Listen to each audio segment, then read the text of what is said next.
ಬಾಗಲಕೋಟೆ ಜಿಲ್ಲೆಯ ಬಾದಾಮಿ ತಾಲೂಕಿನ ಕಾಕನೂರ ಗ್ರಾಮದಲ್ಲಿ ಅಭಿವೃದ್ಧಿಯತ್ತ ಮತ್ತೊಂದು ಮಹತ್ವದ ಹೆಜ್ಜೆಯನ್ನ ಇಡಲಾಗಿದೆ. ಮಾನ್ಯ ಶಾಸಕರಾದ ಶ್ರೀ ಭೀಮಸೇನ ಬಿ ಚಿಮ್ಮನಕಟ್ಟಿಯವರು ಕಾಕನೂರ ನೀರಲಕ್ಕೇರಿ ಜಿಲ್ಲಾ ಮುಖ್ಯ ರಸ್ತೆ ಸುಧಾರಣಾ ಕಾಮಗಾರಿಗೆ ಅಂದಾಜು 285 ಲಕ್ಷ ಅನುದಾನದ ಯೋಜನೆಗೆ ಭೂಮಿ ಪೂಜೆಯನ್ನ ನೆರವೇರಿಸಿದರು. ಗ್ರಾಮದ ಸಮಸ್ತ ಗುರು ಹಿರಿಯರು, ಜನಪ್ರತಿನಿಧಿಗಳು ಹಾಗೂ ಸಾರ್ವಜನಿಕರ ಸಮ್ಮುಖದಲ್ಲಿ ನಡೆದ ಈ ಕಾರ್ಯಕ್ರಮದಲ್ಲಿ ರಸ್ತೆ ಅಭಿವೃದ್ಧಿ ಕಾಮಗಾರಿಗೆ ಅಧಿಕೃತ ಚಾಲನೆ ನೀಡಲಾಯಿತು. ಈ ರಸ್ತೆ ಸುಧಾರಣೆಯಿಂದ ಕಾಕನೂರ ನೀರಲಕ್ಕೇರಿ ಸೇರಿದಂತೆ ಸುತ್ತಮುತ್ತಲಿನ ಗ್ರಾಮಗಳ ಜನರಿಗೆ ಉತ್ತಮ ಸಂಚಾರ ವ್ಯವಸ್ಥೆ ದೊರೆಯಲಿದ್ದು, ರೈತರು, ವಿದ್ಯಾರ್ಥಿಗಳು ಹಾಗೂ ಸಾರ್ವಜನಿಕರ ಸಂಚಾರ ಮತ್ತಷ್ಟು ಸುಗಮವಾಗಲಿದೆ ಎಂಬ ವಿಶ್ವಾಸ ವ್ಯಕ್ತವಾಗಿದೆ.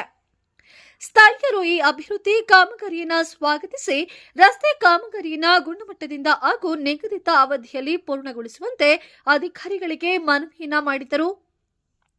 ಈ ಸಂದರ್ಭದಲ್ಲಿ ಕಾಕನೂರು ನೀರಲಕ್ಕೇರಿ ಗ್ರಾಮದ ಹಿರಿಯರು ಹಾಗೂ ವಿಜಯಪುರ ಬಾಗಲಕೋಟ ಹಾಲು ಉತ್ಪಾದಕರು ಸಂಘದ ಮಾಜಿ ಅಧ್ಯಕ್ಷರು ಈರನಗೌಡ, ಸಿದ್ದನಗೌಡ, ಕರಿಗೌಡ್ರು ಹಾಗೂ ಮುಖಂಡರು, ಅಧಿಕಾರಿಗಳು ಹಾಜರಿದ್ದರು.